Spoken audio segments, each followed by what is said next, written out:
Hey everybody, this is John Stiles, real estate agent with Bridge Realty. I'm coming at you from a property here in South Minneapolis. This is at 3118 Pleasant Avenue, and it's really close to Uptown, really close to Lake Street.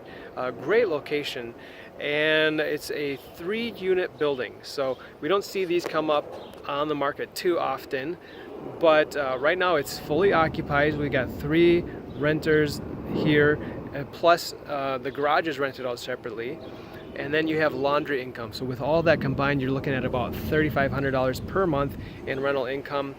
We're going to be pricing it really aggressively just because there's some opportunities for upgrading and improving the property. So it's kind of like a value add opportunity here. But you don't want to miss out. It's going to be live on the MLS in just a couple of days, and at that point, I'm expecting this to go pretty fast.